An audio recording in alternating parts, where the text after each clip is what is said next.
Okay okay. Hello Anand Vardhan గారు. Anand hi. నేనే అండి. మిమ్మల్ని హీరోగా అంటే ఇది డెబ్యూ మూవీ కదా మీకు. ఈ కథ వినేటప్పుడు ఈ సినిమా చేయాలని మిమ్మల్ని ట్రిగ్గర్ చేసిన పాయింట్ ఏంటి?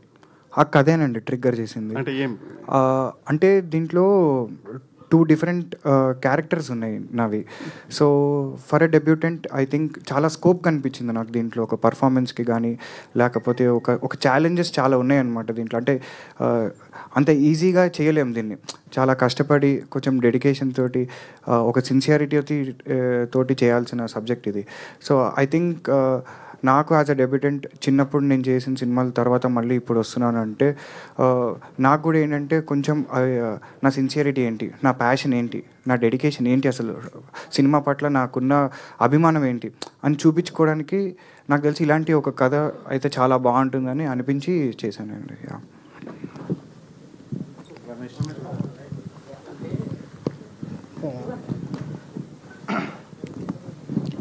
అంటే మీరు చాలామంది స్టార్స్కి చైల్డ్ ఇదిగా చేశారు కదా రోల్. అవునండి. మీరు ఎందుకు ఇంత లో ప్రొఫైల్లో సినిమాని రిలీజ్ చేయాలని అనుకున్నారు? నేను అనుకోలేదండి. సో అదేంటంటే అలా జరిగిపోయింది బేసిక్గా. ఇది ఎవడు కావాలని లో ప్రొఫైల్ మెయింటైన్ చేసి సినిమా రిలీజ్ చేద్దామని ఎవడు అనుకోడు. ఇంత కష్టపడి సినిమా చేసినందుకు ఖచ్చితంగా జనాలకి తెలియాలి అనే ఉద్దేశంతో తీస్తారు. ఈ రోజుకి ఇప్పటికీ మా ఉద్దేశం కూడా అదే. ఇది ఇంకా రీచ్ అవ్వాల్సిన ఆడియన్స్కి ఇంకా రీచ్ అవ్వట్లేదు అనే బాధలోనే ఉన్నాం మేము. సో ఐ థింక్ మేబీ ఎక్కడో మిస్టేక్ అయితే జరిగింది డెఫినెట్గా. బట్ మిస్టేక్స్ గురించి మాట్లాడుకుంటూ కూడా కూర్చోలేము. మన ముందర ఉన్న వర్క్ ఏంటి, ఏం చేయాలి దానికి అనేది మాత్రమే ఆలోచించుకోగలుగుతున్నాం. సో ఆ రకంగా ఇంకా February 14th వరకు మా సాయశక్తిలో ప్రయత్నిస్తూనే ఉంటాం దీన్ని జనాల దగ్గరికి తీసుకెళ్ళడానికి. సో అదైతే ఉందండి. సో డైరెక్టర్ గారు, అంటే పర్టికులర్గా ఆనంద్ గారిని మీ కథకి ఎంచుకోవడానికి రీజన్ ఏంటి? అంటే ఇట్లాంటి కథ ఎందుకో అది ఒక డెస్టినీ అని చెప్పొచ్చు అండి. తనకి చెప్పిన వెంటనే టైం పట్టింది. బట్ ఫుల్ నెరేషన్ విన్న తర్వాత తను చూపించిన ఎక్సైట్మెంట్, ఆ 2 క్యారెక్టర్స్ చేయడానికి అంటే ఇంకా ఫిక్స్ కూడా అవ్వలేదు. ఫుల్ స్టోరీ చెప్పిన తర్వాతే తను వర్కౌట్ స్టార్ట్ చేశాడు. అంటే నాకు ఆల్మోస్ట్ ఇంకో క్యారెక్టర్ ఉంది కదండి, దానికోసం 15 kgs తగ్గి 17 yearsలా కనిపించాలి. దానికోసం ఆల్మోస్ట్ ఒక 2 monthsకే నాకు డిఫరెన్స్ చూపించేశాడు, ఇంకా టేక్ ఆఫ్ అవ్వకముందే. సో తన కమిట్మెంట్ అది చూసి ఫిక్స్ అయిపోయాను. సార్ డైరెక్టర్ గారు ఇక్కడ సార్ ఇది స్లీప్ వాక్ అనేది మనం చూసాం చాలా చోట్ల. స్లీప్ యాప్నియా లాంటి డిసీజులు ఉన్నాయి. రిఫాన్ వెంకిల్ లాంటి స్టోరీస్లో 20 years పాటు నిద్రపోయి లేవటం చూసాం. మీరు చెప్పే స్టోరీలో ఏంటిది, దానికి ఇన్స్పిరేషన్ ఏంటి, అసలు ఏంటది స్లీప్ గురించి ప్రత్యేకంగా మీరు మెన్షన్ చేశారు దీంట్లో? అంటే స్లీప్లోకి వెళ్ళిపోయిన తర్వాత ఇంకేమీ ఉండదు అనుకుంటాం. యాక్చువల్లీ అదొక యాంగిల్, జనరల్గా మనకు తెలిసిన యాంగిల్, ఒక డైమెన్షన్. బట్ చాలా ఉంటుంది, మనం ఎంత ఎక్స్ప్లోర్ చేయగలిగితే అంత ఉంటుంది, చాలా బ్యూటిఫుల్గా ఉంటుంది. సో వాటిని మనం ఏదో హర్రర్గానో లేకపోతే మన ప్రెజర్స్తోనో ఎక్కడో మాస్క్ చేస్తున్నాం యాక్చువల్లీ మనకున్న పరిస్థితులకి. Even first of all proper స్లీపే ఉండట్లా, ఆ తర్వాత దాన్ని ఇంకేం ఎంజాయ్ చేస్తాం. సో ఇలాంటి ఆలోచనల నుంచి వచ్చిందే ఈ థాట్. అంటే ఒక సైన్స్ సంబంధించిన అంశాన్ని ఒక లవ్ స్టోరీకి లేదండి, ఒక లవ్ స్టోరీ, బ్యూటిఫుల్ స్లీప్, ప్లెజెంట్గా, హ్యాపీగా. అందుకే సాంగ్స్ కూడా మీరు విన్నారు కదా. సో అలా రెప్లికేటే అవుతుంది, అలాంటి ఫీలే ఉంటుంది. So good sleep, good feel అట్లా. ఆనంద్ గారు, యాక్చువల్లీ మీరు చిన్నప్పుడు చాలా సినిమాలు, కమర్షియల్ సినిమాలు చాలా చేశారు. కానీ హీరోగా అయ్యేసరికి ఒక కాన్సెప్ట్ ఓరియంటెడ్ సినిమాని ఎంచుకున్నారు. వై అంటే కమర్షియల్ సినిమా అన్నీ చేశారు కదా మీరు, అట్నుంచి ఒక క్యూట్ లవ్ స్టోరీ లాంటిది ఎంచుకోకుండా ఇట్లాంటి ఒక పూర్తి స్థాయి ఒక కాంప్లీట్ లవ్ స్టోరీ ఇట్లాంటిది ఎంచుకునే కారణం ఏంటి? అంటే మారుతున్న జనాల థాట్ ప్రాసెస్ కానీ లేకపోతే జనాలకి ఇప్పుడు సినిమాల పట్ల ఉన్న అవగాహన కానీ వాళ్ళ టేస్ట్లు కానీ. సో ఐ థింక్ ఇప్పుడు వాళ్ళతో పాటు నేను కూడా అంటే నా టేస్ట్లు, నా థాట్ ప్రాసెస్లు కూడా మారాయి. సో నాకు కూడా ఏంటంటే ఒక కొత్త కథ చెప్తేనే చాలా ఇంట్రెస్టింగ్గా ఉంటుంది నాకు వినడానికి.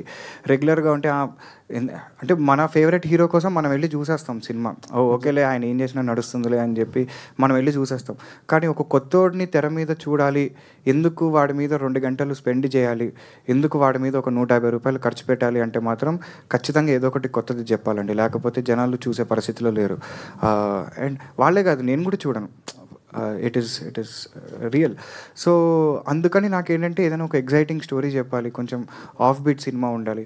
అంటే కమర్షియల్ సినిమాలు తర్వాత చేయొచ్చు, పర్వాలేదు, అదేం ప్రాబ్లం లేదు. బట్ ఇదైతే ఇంపార్టెంట్ అనిపించిందండి. యాజ్ అ ఫస్ట్ స్టెప్ ఒక మంచి కథ అయితే చెప్పాలి, ఒక ఇప్పటివరకు వినని కథ అయితే చెప్పాలి అని బలంగా అయితే ఉండింది. దీంట్లో 2 గెటప్స్ చేసినట్టుగా ఏది ఎక్కువ ఛాలెంజింగ్ అనిపించింది, ఏది ఎక్కువ ఇష్టపడ్డారు మీరు ఎక్కువ? డెఫినెట్గా 17 years గెటప్ అండి. అది ఒక మిస్టికల్ లవ్ స్టోరీలా ఉంటుంది. అండ్ దాని గురించి అసలు ఎంత కష్టపడ్డానంటే నేను అది చెప్పుకోలేను కూడా అనమాట. అంటే lots of physical training, almost ఒక 15-16 kilos తగ్గి, ఏం తిండి తిప్పలు లేకుండా బీచ్ దగ్గర అర్ధరాత్రులు షూట్ చేయడము.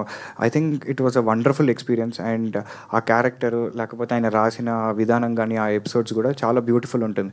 సో చాలా కష్టపడింది, but at the same time చాలా ఎంజాయ్ చేసింది కూడా ఆ క్యారెక్టర్ అయినా. షూటింగ్ టైంలో గాయపడ్డారని ఎంతమంది చెప్పారు, ఏంటది, ఎలా జరిగింది? అది తప్పిదం, జెన్యూన్ యాక్సిడెంట్. అది ఎవరిని అనడానికి కూడా ఏం లేదు. సో ఒక స్టంట్ చేస్తుంటే ఫైర్ యాక్సిడెంట్లో మొత్తం కాలిపోయింది అది.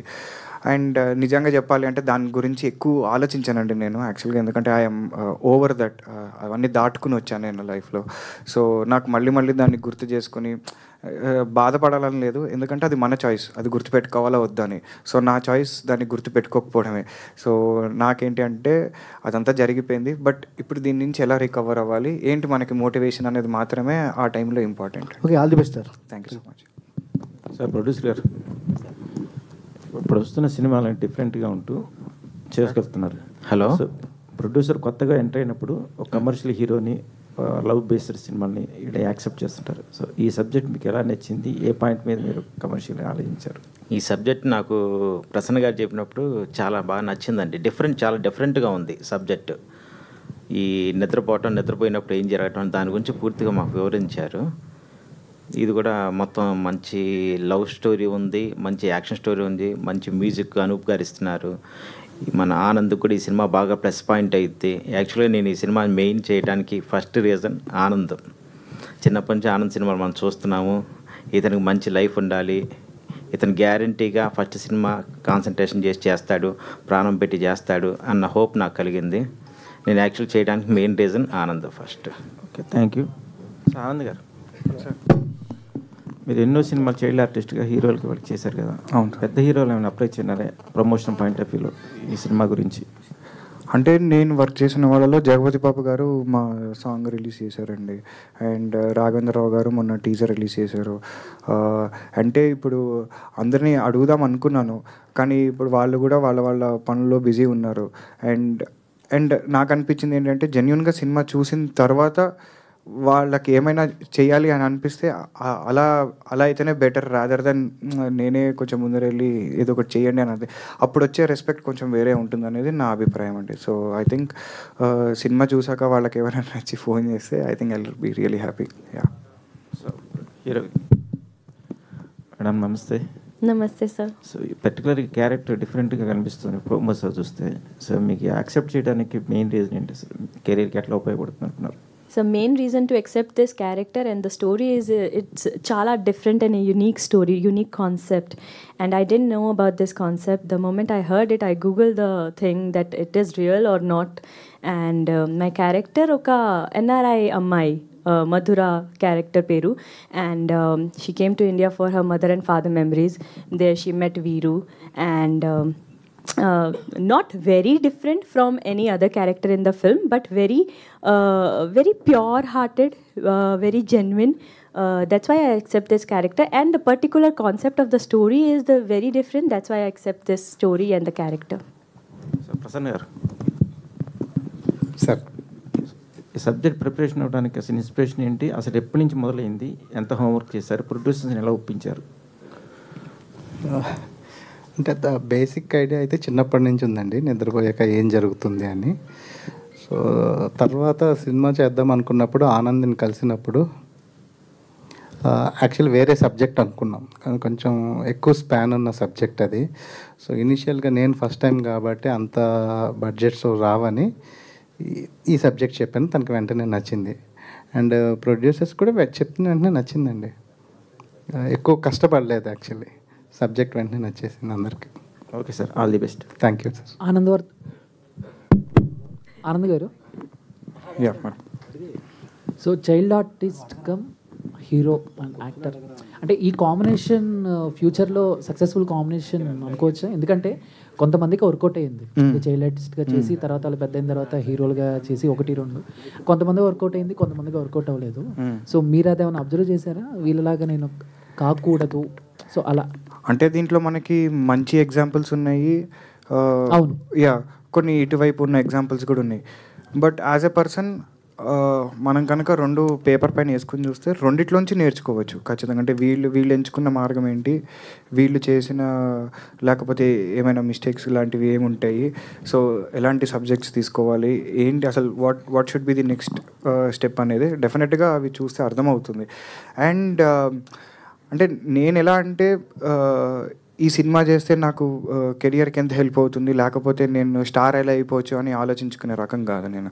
నాకు యాజ్ ఎ సినిమా ఎలా వచ్చింది, యాజ్ ఎ సినిమా ఇది ఎంత ఎంటర్టైన్ చేయగలుగుతుంది జనాల్ని, అంతవరకే నేను ఆలోచించుకుంటా యాక్చువల్గా. బికాస్ నాకు ఫస్ట్ ప్రయారిటీ అది. సో నాకేంటంటే ఫ్యూచర్లో కూడా యాక్టింగ్ అయితే యాక్టింగ్, రైటింగ్ అయితే రైటింగ్, డైరెక్షన్ అయితే డైరెక్షన్, అలా దేర్ ఆర్ డిఫరెంట్ పాసిబిలిటీస్ దీంట్లో నాకు నచ్చేవి చాలా ఉన్నాయి aspects. So I think I will be there everywhere. But ఈ ఫ్రేమ్లోనే ఉంటా, ఎక్కడో ఉంటా అనమాట దాంట్లో. సో నాకు పర్టికులర్గా ఇదే చేయాలి అదే చేయాలి అని అలాంటి పట్టింపులు ఏం లేవు నాకు యాక్చువల్లీ. లైక్ అంటే కొంతమంది యాక్టర్స్ని అంటే పేరు చెప్పంగానే టక్కున గుర్తుపట్టలేకపోయినా ముందు వాళ్ళు చేసిన సినిమా పేరు యాడ్ చేస్తే గుర్తుపడతారు. సో ఇప్పుడు ప్రెసెంట్ ఉన్న సిచ్యువేషన్స్లో ఇప్పుడు మీడియా పీపుల్స్కి మీరు అందరూ తెలుసు కానీ బట్ బయట జనాలకి గొప్పకుని ఆనందవర్ధన్ అంటే ఆలోచించే పరిస్థితులు ఉన్నప్పుడు మనసంతా నువ్వే, సూర్యవంశం లాంటి సినిమాలు చేస్తాయి. బట్ నిద్రించి జహాపన తర్వాత అది చేంజ్ అవుతుందా? మేబీ అలా గుర్తుపట్టినప్పుడు మీరు ఎలా ఫీల్ అవుతారు? అంటే చెప్పా కదండి, యాక్చువల్గా నేను ఏదో ఫేమస్ అయిపోదామని చెప్పి సినిమా తీయలేదు. జస్ట్ ఏంటంటే జనాలకి ఒక మంచి కథ చెప్పాలని తీసాము, అది వాళ్ళకి నచ్చితే నిజంగా వెరీ వెరీ హ్యాపీ, ఆ పేరుతోటి గుర్తుపడితే ఇంకా happy, not a problem. But I think అంటే జనాలతో సంబంధం లేకుండా I have my own identity. నాకు తెలుసు నేను దేంట్లో స్పెషల్, నాకేం ఐడెంటిటీ ఉంది, నా క్యారెక్టర్ ఏంటి అనేది నాకు తెలుసు. సో ఐ థింక్ నాకు అది సరిపోతుంది. నాకు అంటే జనాలు ఎలా అనేది నాకు సెకండరీ, అది ఫస్ట్ అసలు నాలో ఒకడు ఉంటాడు కదా, సో వాడికి నాకు ఒక కాన్వర్జేషన్ జరుగుతూ ఉంటుంది అనమాట. సో వాడితోటి నేను చాలా హ్యాపీ బేసిక్లీ. డైరెక్టర్ గారు, ఈ డిజార్డర్ ఎన్ని రోజులు నిద్రపోతాడు సినిమాలో హీరో? 6 months. 6 months నిజంగానే ఉందా? అంటే ఒకసారి 1 week నిద్రపోతాడు, ఇంకొకసారి 6 months నిద్రపోతాడు. ఓకే, అంటే అది రేరెస్ట్ డిసీజా లేకపోతే? ఉంది సార్ అలాంటిది ఒకటి, స్లీపింగ్ బ్యూటీ సిండ్రోమ్ అనే కండిషన్ ఒకటి ఉంది. ఓకే, సో లండన్లో ఒక అమ్మాయి బెత్ గుడియర్ అని 6 months నిద్రపోయింది అమ్మాయి కూడా. మీకు అంటే మోషన్ పోస్టర్ వచ్చి కూడా చాలా రోజులు అవుతుంది. ఐ మీన్ 2023లో నేను చూసినట్టు గుర్తు. సినిమా ఇంత లాంగ్ రావడానికి రీజన్ ఏంటి? రీజన్ అంటే ఫస్ట్ టైం చేస్తున్నాం కదా, చాలా ప్రాక్టికల్ ప్రాబ్లమ్. మీరు ఫేస్ చేసిన ప్రాబ్లమ్స్ ఏమైనా ఉంటే షేర్ చేయండి. అంటే ఇట్లాంటి డిఫరెంట్ కాన్సెప్ట్ తీసుకున్నప్పుడే ప్రాబ్లం అండి బేసిక్గా. నేను నాకు స్టార్ట్ చేసినప్పుడు యాక్చువల్లీ ఇలాంటి సినిమాలే వర్కౌట్ అవుతాయి కూడా. ఐ మీన్ డిఫరెంట్గా ట్రై చేసినప్పుడు మొన్న కాకా అనివ్వండి, అలాంటి సినిమాలు కూడా. సో తీసుకున్నప్పుడు ఆ ఛాలెంజ్ ఉంది. బట్ నేనైతే ఎంత ఛాలెంజ్ ఉన్నా సరే, ఇప్పుడు కాదు నెక్స్ట్ అయినా సరే ఇలాంటివే చేస్తాను. ఇది శాంపిల్ మాత్రమే, నెక్స్ట్వి ఇంకా డబల్ డోస్ ఉండే. సో రెగ్యులర్వి చేయడానికి నాకు ఇష్టం లేదు, అండ్ దానికోసం నేను పెద్దగా ఇంట్రెస్ట్ కూడా లేదు ఇందులో. కొంచెం డిఫరెంట్గా చేద్దామని నా ఉద్దేశం. All the best. Thank you sir. Hero గారు సార్ చెప్పండి. మీరు చైల్డ్ ఆర్టిస్ట్గా ఇప్పుడు దాకా చాలా సినిమాలు యాక్ట్ చేశారు కాబట్టి ఈ కథ డైరెక్టర్ గారు మీకు నరేట్ చేయడం జరిగింది, మీరు యాక్ట్ చేయడం జరిగింది. డైరెక్టర్ గారి గురించి మీ అబ్జర్వేషన్ ఏంటి? మీరు ఇండస్ట్రీలో చాలా ఒక 20-25 years నుంచి ఉన్నారు కాబట్టి డైరెక్టర్ గారి గురించి మీ అబ్జర్వేషన్ ఏంటి? అంటే ఆయన చాలా ఇప్పుడు ఒక 6వ తరగతి పిల్లాడినో లేకపోతే ఒక 10వ తరగతి పిల్లాడినో, ఒక ఇన్నోసెన్స్ ఉన్న ఒక పిల్లాడిని తీసుకొచ్చి మనం ఏదైనా మాట్లాడిపించామనుకోండి, వాడేం ఫిల్టర్ లేకుండా మాట్లాడతాడు. వాడు యూనో వాడి విజన్, వాడి థాట్స్ ఏంటి అసలు నీకు సినిమా అంటే ఏమి ఇష్టం అంటే వాడు మనసులోంచి మాట్లాడతాడు. సో నాకు తెలిసి మా డైరెక్టర్ గారు అలాంటి ఒక పర్సనాలిటీ, అంటే ఒక ఇన్నోసెన్స్ ఉంటుంది, ఒక జెన్యూనిటీ ఉంటుంది, ఒక ఫిల్టర్ లేని ఒక థాట్ ప్రాసెస్ ఉంటుంది అనమాట. అంటే ఇది ఇలా చేసేద్దాం, అది అలా చేసేద్దాం, అరిచేతిలో స్వర్గం చూపించే రకం కాదనమాట. సో ఈయన ఎలా అంటే వెరీ ప్రాక్టికల్. మన పరిధిలో మనం ఎంత బెస్ట్ చేయగలుగుతాం, యాజ్ ఎ టీమ్ ఏం అచీవ్ చేయగలుగుతాం మనం. సో అలాంటి ఒక క్లారిటీ ఉన్న మనిషి. అండ్ డెఫినెట్గా ఆయనకు వచ్చే ఐడియాలు రెగ్యులర్గా అయితే రావు, ఏదో మడతకాజా ఐటెంలే ఉంటాయి దాంట్లో డెఫినెట్గా 100% అన్నాడు. ఏది నార్మల్గా అయితే రాదు, అది అటు ఇటు గల్లీలు దాటి తిరిగి ఎక్కడికి వస్తుంది అది. సో అది చాలా ఇంట్రెస్టింగ్ అనిపిస్తుంది. అంటే ఆయనతో కాన్వర్జేషన్స్ కానీ డిస్కషన్స్ కానీ అవి చాలా బ్యూటిఫుల్ అనిపిస్తాయి, ఆయనకు వచ్చే థాట్స్ దాని మీద discussions. So I think very very fresh thoughts, very very innovative thoughts.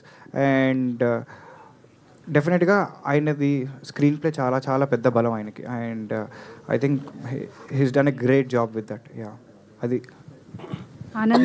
Screen play అన్నారు కాబట్టి ఇది స్ట్రైట్ నరేషన్ అండి, స్క్రీన్ ప్లే ఏమన్నా చెప్పా కదండి, భర్తకాజా ఏది స్ట్రైట్గా ఉండదు, అటు కొంచెం వస్తుంటుంది, ఇటు కొంచెం వస్తుంది. అంటే ఈ సినిమాలో 2 లవ్ స్టోరీలు అండి, ఒకటి పొద్దున పూట జరుగుతూ ఉంటుంది, ఒకటి రాత్రి పూట జరుగుతూ ఉంటుంది అనమాట. సో ఈ 2 లవ్ స్టోరీల మధ్య సంబంధం ఏంటి అనేదే ఆ స్క్రీన్ ప్లేలో ఒక బ్యూటీ అనమాట. అది. ఆనంద్ గారు, దిస్ ఇస్ ప్రజావాణి. నమస్కారం. 6 months నిద్రపోతే ఏం జరుగుతుంది అని చెప్పేసి చెప్పారు. మోస్ట్లీ ట్రైలర్ చూస్తే కథ ఏంటి అనేది అర్థమైపోతుంది. ఇంకా ఏముంది కొత్తగా చూడాల్సి? అంటే మీకు అర్థమైన కథ సినిమాలో వేరేలాగా అర్థమవుతుందండి, అదే బ్యూటీ, ఈ ట్రైలర్ బ్యూటీ. యాక్చువల్గా కొద్దిగా గొప్ప లైట్గా అలా హింట్లు ఇచ్చుకుంటూనే వచ్చాం మేము. బట్ డెఫినెట్గా మీరు ఏదైతే ఎలా అయితే దీన్ని అంటే డాట్స్ అన్నీ ఇచ్చాం మీకు, మీరు ఒక లైన్ వేస్తారు కదా, బట్ సినిమా చూసాక అది ఖచ్చితంగా ఒక వేరే లైన్ ఉంటుంది అనమాట, మీరు ఊహించని లైన్ ఒకటి ఉంటుంది. So I think that is the beauty of this trailer. That title చూస్తే 2 విధాలుగా అర్థమవుతుంది. నిద్రించు జహాపన అంటే నిద్రపోమని చెప్తున్నారా, లేకపోతే నిద్రపోతున్నాడు అని చెప్తున్నారా? అర్థం కావట్లేదు. నిద్రపోతూ ఉన్నాడు అని చెప్పి, అంటే నిద్రించు జహాపన ఏంటి అంటే ఎక్కువగా నిద్రపోకు నువ్వు అనేదే కాన్సెప్ట్ అనమాట. దాని ఆపోజిట్ లైన్ లో కూడా వచ్చింది, నిద్రపోతే నీ కథ అంతే, నీ కథ కంచికే అని చెప్పి ఒక బ్యూటిఫుల్ లైన్ ఉంది. సో ఏంటంటే అతిగా నిద్రపోవడం వల్ల ఏంటి కాంప్లికేషన్ అనేది మా cinema. All the best. Thank you. Anand గారు, హాయ్ అండి. This is Rani from Telugu 70mm. First of all, మీరంటే తెలియని వాళ్ళు ఉండరు. నిజంగానే రామాయణం కూడా మీరు అంత గుర్తుపెట్టుకుని చెప్పగలిగిన వ్యక్తి మీరు. అలాగే ఫస్ట్ మీరు యాక్టింగ్ స్టార్ట్ చేశారు. అండ్ నిద్రించు జహాపనకి చేసేటప్పుడు, అంతకుముందు మీరు చిన్నప్పుడు చైల్డ్ ఆర్టిస్ట్గా చేసినప్పుడు కొన్ని క్యారెక్టర్స్ అనేవి గుర్తుండిపోయాయి. నిద్రించు జహాపన చేసేటప్పుడు ఎలాంటి రిఫరెన్స్ కానీ ఏమైనా, అంటే చాలా గ్యాప్ వచ్చింది కదా, మీరు ఒక 10-20 yearsలో చాలా మార్పులు కూడా జరిగాయి.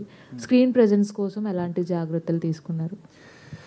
స్క్రీన్ ప్రెసెన్స్ కోసం యాక్చువల్గా అయితే ఎలాంటి జాగ్రత్తలు తీసుకోలేదండి, ఎందుకంటే మేము కొంచెం అన్ఆర్థడాక్స్ వేస్లో షూట్ చేసాం ఈ సినిమాని. అండ్ మాకేంటంటే ఫస్ట్ అసలు ఈ సినిమా కంప్లీట్ చేయడము, దీన్ని జనాల ముందరకు తీసుకురావడం అనేది మాకు ఒక హ్యూజ్ టాస్క్. సో దీంట్లో నేను ఎలా కనిపిస్తున్నానో, లేకపోతే నేను అందంగా క్యారవాన్లు ఉన్నాయా, ప్రొడక్షన్ వాళ్ళు జ్యూస్లు ఇస్తున్నారా, ఇవన్నీ కూడా ఏం పట్టించుకోలేదు మేము. సో ఏంటంటే ఈ కథ చెప్పాలి, ఇది జనాలకు తెలియాలి, ఇది బయటికి రావాలని ఒకే సింగిల్ ఎజెండా తోటి చేసిన సినిమా అండి ఇది. యా. అండ్ ఇందాక మాట్లాడుతూ మీరు క్రాస్ రోడ్ గురించి చెప్పారు, ఆర్టిస్ట్ క్రాస్ రోడ్ పేరు గారని. అంటే మీరు ఆల్రెడీ చాలా సినిమాలు చేశారు. అండ్ మీరు ఆర్టిస్ట్గా, అంటే చైల్డ్ ఆర్టిస్ట్గా అందరికీ తెలుసు, సినిమాలు చేస్తూ వచ్చారు. బట్ ఆర్టిస్ట్ క్రాస్ రోడ్లో నేను చాలా వరకు సినిమాలు చూస్తూ వచ్చానని ఇందాక చెప్పారు. అంటే ఏంటి అసలు మీరు ఏం చెప్పాలనుకున్నారు? కరెక్ట్. అంటే సినిమాలు చూసే పద్ధతి 2 రకాలండి. ఒకటి, మనం అన్నీ మర్చిపోయి ఒక 2 గంటలు సినిమా చూడడం ఒక పద్ధతి. లేదా అలా టీవీలో వస్తుంటే మధ్యలో అటు వెళ్ళి బ్రేక్ఫాస్ట్ చేసి, లేకపోతే ల్యాప్టాప్ చూసుకుంటూ ఓకే పాటలు వస్తే ఫాస్ట్ ఫార్వర్డ్ చేసేసి ఒక 2 గంటలు ఉన్న సినిమాని 1 గంటలో చూడడం అనేది ఇంకొక పద్ధతి. సో నాకేంటి అంటే చిన్నప్పటి నుంచి ఆర్టీసీ క్రాస్ రోడ్లో పెరిగి వచ్చిన ప్రతి సినిమా అప్పటికి ఇంకా టీవీలో ఏంటి ఎప్పుడో 3 నెలలు 4 నెలలు తర్వాత వచ్చేవి సినిమాలు. సో రెండోసారి చూడాలన్నా, మూడోసారి చూడాలన్నా మళ్ళీ మనం థియేటర్కి వెళ్ళాలి. అండ్ మాకేంటంటే వెరీ వాకబుల్ డిస్టెన్స్ అనమాట. సో 20 రోజుల తర్వాత 50 రోజులకో అప్పట్లో ఏంటి 100, 150, 175 రోజులు ఆడిన సందర్భాలు ఉన్నాయి సినిమాలు. ఏడాది పాటు కూడా ఆడిన సందర్భాలు. సో ఎప్పుడు పడితే అప్పుడు థియేటర్కి వెళ్ళడం, ఎప్పుడు పడితే అంటే అక్కడ వచ్చే సౌండ్, ఆ పెద్ద స్క్రీన్ మీద కనిపించడం, జనాల గోల, హోరు, ఒక జోకుకి అందరు నవ్వుకోవడం. సో యాజ్ అన్ ఎక్స్పీరియన్స్ నాకు ఇది చాలా బాగా అనిపించేది అనమాట. అంటే నా జీవితంలో ఆ 2 గంటలు నా బెస్ట్ టైం. అన్నీ మర్చిపోయి చూసుకునేవాడు అనమాట. సో అరే నాకు అప్పుడప్పుడు వచ్చే బాధ ఏంటంటే ఎందుకు జనాలు ఇలాంటి ఎక్స్పీరియన్స్ పొందట్లేదు, అంటే ఇంతకంటే ఎంటర్టైన్మెంట్ ఇంకేమైనా ఉందా వాళ్ళకి? ఈ ఒక 2 గంటలు సాలిడ్గా ఇలాంటి ఒక ఎంటర్టైన్మెంట్ ఉంటుంది కదా. అంటే సినిమా నచ్చినా నచ్చకపోయినా ఎంటర్టైన్మెంట్ అయితే ఉంటుంది థియేటర్లో డెఫినెట్గా. నువ్వు సినిమా నచ్చకపోతే నువ్వు జోకులు వేసుకుంటావు, నచ్చితే వాడు వేసిన జోకుకి నవ్వుకుంటావు, అంతే తేడా తప్పితే బట్ ఎంటర్టైన్మెంట్ అయితే ఉంటుంది అక్కడ. సో ఎందుకు ఈ ఎంటర్టైన్మెంట్ని వదిలేసి ఫోన్లు చూసుకుంటునో లేకపోతే వేరే వేరే ఫార్మ్స్ ఆఫ్ అంటే దానికి వెళ్ళిపోతున్నారు ఎందుకని ఒక చిన్న బాధతోటి చెప్పిన మాట అండి అది. అంటే ఐ రియలీ వాంట్, నా సినిమాకో ఈ సినిమాకో అని కాదు, I really want everybody to come to all the movies. చూడాలి అవి, థియేటర్కి వచ్చి చూస్తేనే అంటే దీంట్లో ఎంతో కష్టం ఉంటుంది, ఎంతోమంది పని చేస్తేనే అది అక్కడికి వస్తుంది. So just as a respect ఒకసారి చాలా చూడండి, అన్నీ మర్చిపోతారు మీరు. ప్రసన్న గారు హాయ్ అండి. నిద్రించు జహాపన అనేది ఒక డిఫరెంట్ కాన్సెప్ట్తో రాబోతున్నారు. స్క్రీన్ ప్లే విషయంలో కూడా అంతే జాగ్రత్తగా ఉండాలి ఒక డిఫరెంట్ కాన్సెప్ట్ చెప్పేటప్పుడు. అండ్ ఈ స్టోరీ కోసం వై ఆనంద్ వర్ధన్ అంటే ఏం చెప్తారు? అంటే నా వరకు, నా పరిధికి నాకు తెలిసినంత వరకు ఇంకెవరు చేయలేరండి. పిక్ అంటే 2 క్యారెక్టర్లు ఒకళ్ళు అయితే తను చేయకపోతే నాకు తెలిసి ఈ సబ్జెక్ట్ కష్టం. ఇంకా ఆనంద్ గారు దిస్ ఈజ్ ఉమా.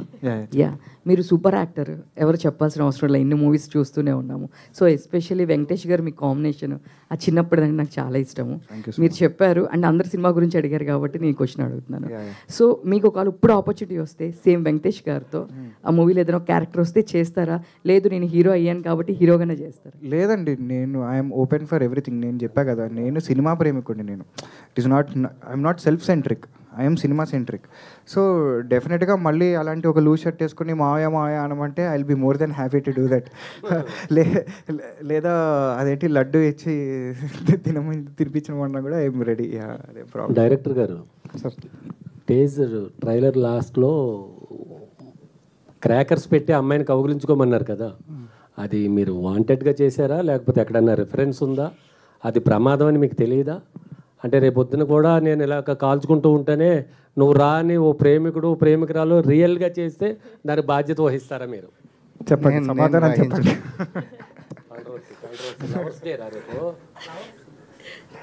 చెప్పండి. నేను బాధ్యత అయితే వహించనండి.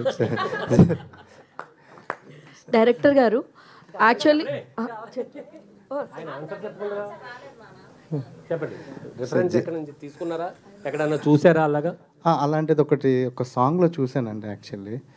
సో చూసి చాలా బాగా అనిపిస్తుంది, మంచిగా అనిపించి చేశాను యాక్చువల్లీ.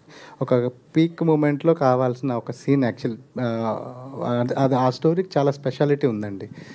17 years క్యారెక్టర్ ఉంది ఏదైతే ఉందో ఆ స్టోరీ చాలా చాలా బాగుంటుంది యాక్చువల్లీ. సో ఆ స్టోరీ ఒక హాంటింగ్ టచ్ తోటి ఎండ్ అవ్వాలి. నాకు పీక్ మూమెంట్ కావాలన్నప్పుడు ఒక సాంగ్ చూసాను, నచ్చి అలా ట్రై చేసాం. అంటే 6 నెలలు నిద్రపోతాడు, నెల నిద్రపోతాడు అనేది మనం హిస్టారికల్లో విన్నాం. కుంభకర్ణుడు నిద్రపోతే లేవడానికి చాలా టైం పడుతుందని. అది రిఫరెన్సా లేకపోతే రియల్గా ఇదో డిసీజ్ ఉందని చెప్పారు? లేదండి, ఫస్ట్ బేసిక్గా నిద్ర మీద నాకు ఉంది, చిన్నప్పటి నుంచి ఉంది. నిద్ర మీద అసలు నిద్రపోయాక ఏం జరుగుతుంది అనే క్యూరియాసిటీ ఫస్ట్ నుంచి ఉంది నాకు. దీన్ని సబ్జెక్ట్గా తనకు ఆనంద్కి చెప్పినప్పుడు టూ ఎక్స్పెరిమెంట్గా అనిపిస్తుందండి. నాకు ఫస్ట్ సినిమా కష్టం ఇలాంటిది అన్నారు. అది కూడా కొంచెం నాకు ఛాలెంజింగ్గా అనిపించింది. ఎందుకు కష్టము అని చెప్పి నేను ఫుల్ స్క్రిప్ట్ నరేట్ చేశాను. ఆ ప్రాసెస్లో మీరు అన్నట్టు మిగతా అంత రీసెర్చ్. డైరెక్టర్ గారు యాక్చువల్లీ ఇదే కాన్సెప్ట్ మీద ఆల్రెడీ విశాల్ గారిది ఇంద్రుడు మూవీ వచ్చింది. సో దాని నుంచి ఇది ఎంతవరకు డిఫరెంట్గా ఉండబోతోంది? అండ్ మోర్ ఓవర్ ఈ మూవీలో అను రూబెన్స్ గారిని ఆయన ఎప్పుడు దీంట్లోకి వచ్చినారు అండ్ ఆయన ఇది ఎంతవరకు అంటే లైక్ అను రూబెన్స్ గారి పాత్ర ఎంతవరకు అంటే లైక్ మ్యూజిక్ ఎంతవరకు మెస్మరైజ్ చేయబోతోంది ఈ మూవీకి? ఫస్ట్ క్వశ్చన్ ఒకసారి చెప్పరా? ఆయన బ్లాంక్ ఎక్స్ప్రెషన్ చూసాను అనుకున్నా. రెండో క్వశ్చన్ ఫస్ట్ క్వశ్చన్ మర్చిపోయాను. సారీ ఫస్ట్ క్వశ్చన్ ఏంటో ఒకసారి ఇంద్రుడు మూవీ ఉంది కదా, సంబంధం ఉన్న అస్సలు అంటే ఎంతవరకు డిఫరెంట్గా ఉండబోతోంది? కంప్లీట్ అండి, కంప్లీట్ డిఫరెంట్. ఎక్కడ ఉండదండి ఇలాంటి పాయింట్, ఎక్కడ ఉండదు. వెరీ కాంప్లికేటెడ్ ఐడియా ఇది. సో బేసిక్ ఐడియా, కానీ దాన్ని చాలా స్మూత్గా నీట్గా చిన్నపిల్లడికి కూడా అర్థమయ్యే ఫార్మాట్లో అండ్ ఎక్సైటింగ్ స్క్రీన్ ప్లేతో చెప్పాను. మార్నింగ్ అదే తను డే అయితే ఒక లుక్లో ఉంటాడు, ఆ బేర్డ్ లుక్లో ఉంటాడు. ఒక అమ్మాయితో ఉంటాడు, రోషిని. సో డే నైట్ అయ్యేసరికి చందమామలాగా నవమి అని ఇంకొక అమ్మాయి వస్తుంది. సో అతను అప్పుడు ట్రాన్సిషన్ 17 years లుక్లో ఉంటాడు. సో ఈ ఎక్స్పీరియన్స్ అంతా చాలా బాగుంటుంది యాక్చువల్గా. స్క్రీన్ ప్లే చాలా ఇంట్రెస్టింగ్గా ఎక్సైటింగ్గా ఉంటుంది. సో కొంచెం కాంప్లికేటెడ్ ఇలాంటి లైన్ చెప్పటం, బట్ రిస్క్ తీసుకోవాలి కదండి. సో సింపుల్గా చెప్పడం నాకు ఇష్టం లేదు, తనకు కూడా సింపుల్ సబ్జెక్ట్ చేయటం ఇష్టం లేదు. అనూప్ గారు మ్యూజిక్ సెకండ్ అనూప్ గారు అంటే చాలా మేజర్ పోర్షన్ ఆయనకే ఇవ్వాలండి. ఎందుకంటే ఇలాంటి సబ్జెక్ట్స్కి ఒక డిఫరెంట్ పాయింట్ని లవ్ స్టోరీతోని చెప్పడం అంటే చాలా పెద్ద టాస్క్. దానికి ఆయన చాలా ఈజీ చేశారు విత్ హిజ్ మ్యూజిక్. అండ్ ఇంకోటి మేము ఇందాక ఆనంద్ చెప్పినట్టు చాలా అంటే రఫ్ ఫార్మాట్లో షూట్ చేసాం. యాక్చువల్లీ మాకు సమ్మర్లో, ఎక్స్ట్రీమ్ సమ్మర్లో చేయాల్సి వచ్చింది. సో దాన్ని అంతటి కొంచెం ఫుటేజ్ అటున్నా ఇటున్నా ఏమున్నా, ఒకటి కథ ధైర్యం, రెండు అనూప్ సార్ మ్యూజిక్ చాలా మనసు పెట్టి ఎప్పుడు అంటే చాలా సందర్భాల్లో తెల్లవారులు 3-4 వరకు కూర్చున్నాం. అలాంటి సందర్భాలు కూడా ఉన్నాయి. అంత వర్క్ చేసాం. లొకేషన్స్ ఎక్కడ షూట్ చేసాం? లొకేషనే ఉందండి, మొత్తం బీచ్ దగ్గరే ఉంటుంది సార్. ఇది మీకు అంటే ఒక బీచ్ దగ్గర నేను ఏం చేయగలను, అది కూడా ఛాలెంజ్. అదే ఎక్కడ అని? చీరాల, ప్రకాశం డిస్ట్రిక్ట్ చీరాల. ఇప్పుడు ఇది మీకు మామూలు టైంలో వచ్చిన ఆలోచన అండి, నిద్రలో కళలో వచ్చిన ఆలోచన? సో బేసిక్ పాయింట్ మామూలుగా ఉన్నప్పుడే వచ్చింది, నిద్ర తర్వాత ఏం జరుగుతుందని. ఆ నిద్ర తర్వాత ఏం జరుగుతుందనే మిగతా స్టోరీ అంతా కొంచెం కళ్ళలో కూడా ఉంది, కొంచెం ఐడియాస్ వచ్చినాయి. Okay sir, all the best. Thank you అండి. Thank you so much to all the media and wish all the very best for Nidrinchu Jahapana. Thank you so much.